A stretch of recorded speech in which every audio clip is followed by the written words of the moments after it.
अस्सलाम वालेकुम। State view से मैं हूं शहजाद खान। बात कर लेते हैं मुल्तान में जो टेस्ट है वो पाकिस्तान ने 127 रन से जीत लिया है और आज इस खेल का इस टेस्ट का तीसरा दिन था। इस टेस्ट की अगर ख़ास बात है यही है कि स्पिनर्स ने जो मेहमान टीम है उसकी पहली इनिंग्स में भी और दूसरी इनिंग्स में जो टोटल 20 खिलाड़ियों को जो स्पिनर्स ने ही आउट किया और इसी तरीके से जो वेस्ट इंडीज़ के स्पिनर हैं वरिकन उन्होंने पाकिस्तानी 7 खिलाड़ियों को आउट किया है। पाकिस्तान ने दूसरा टेस्ट तीसरे रोज़ ही 127 रन से जीत कर 1-0 की बढ़तरी तो हासिल कर ली है, लेकिन इसमें स्पिनर्स का ही रोल रहा है। फास्ट बॉलर ना वेस्ट इंडीज़ के कोई विकेट ले सके और ना ही पाकिस्तान की तरफ से किसी जो फास्ट बॉलर हैं उनने कोई कारकर्दगी दिखाई है। आज सुबह जब पाकिस्तान ने अपने कल के स्कोर 130 रन से 130 रन से ऊपर उनके 3 खिलाड़ी आउट थे जब इनिंग्स का आगाज़ किया, तो बाद में आने वाले जो खिलाड़ी हैं उसमें मोहम्मद रिजवान जो पाकिस्तान क्रिकेट टीम के वाइट बॉल की कैप्टन भी हैं, कोई खातर ख्वाह कारकर्दगी नहीं दिखा सके। मैच 2 रन बना के वो आउट हो गए। उनके साथ साथ आगा ने 14 रन बनाए और नोमान सिर्फ 9 रन बना सके। पाकिस्तान जो है दूसरा टेस्ट पहला टेस्ट तो जीत चुका है, अब दूसरा टेस्ट भी मुल्तान में होना है और मुल्तान में पाकिस्तान की भी यही हिकमत अमली होगी कि स्पिन पिच बना के और मेहमान टीम को मुश्किलात में डाला जाए और बआसानी दूसरा टेस्ट भी जीता जाए।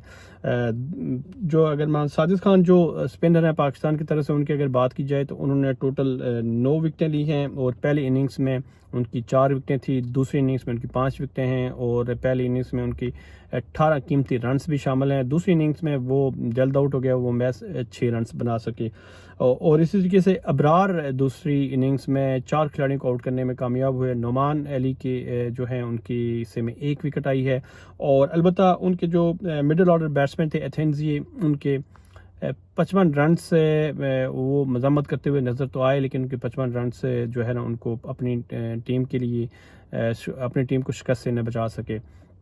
दूसरा टेस्ट आज दिन के टाइम ही ख़त्म हो गया है और अगर इस टेस्ट की पहले दिन की बात करें तो पहला दिन भी धुन की बायस से दिन तकरीबन 1:30 बजे ये मैच शुरू हुआ था। कल का जो दिन था इसमें पूरा दिन दोनों टीमों ने अपनी कारकर्दगी दिखाई, लेकिन आज तीसरे दिन के जो है वो तीसरा दिन भी पूरा मुकम्मल नहीं हुआ और मैच ये जो टेस्ट है 5 दिनों का टेस्ट मैच सिर्फ 2.5 दिनों में ख़त्म हुआ है और इसमें ये अगर बात की जाए कि खेल के अंदर ये वो चाशनी नज़र नहीं आई जो क्रिकेट के लवर हैं। मैच 2 या 2.5 दिनों में एक टेस्ट मैच ख़त्म होना ये भी एक इसके ऊपर भी सोचना चाहिए और पाकिस्तान ने एक अच्छी कारकर्दगी दिखाई है। 127 रन से पहला टेस्ट उन्होंने जीत लिया है। दूसरे टेस्ट के बारे में भी यही कहा जाता है कि वो भी मुल्तान में होगा और सेम पिच होगी जिसमें एक बार फिर ये उम्मीद की जा सकती है कि साजिद खान, नोमान अली और इब्रार अच्छी कारकर्दगी दिखाएंगे। लेकिन इसके साथ साथ जो वेस्ट इंडीज़ के जो स्पिनर हैं वरिकन, अगर उनके साथ कोई और स्पिनर अपनी कारकर्दगी दिखाने में कामयाब हो गया तो यकीनन पाकिस्तान के लिए मुश्किलात होंगी।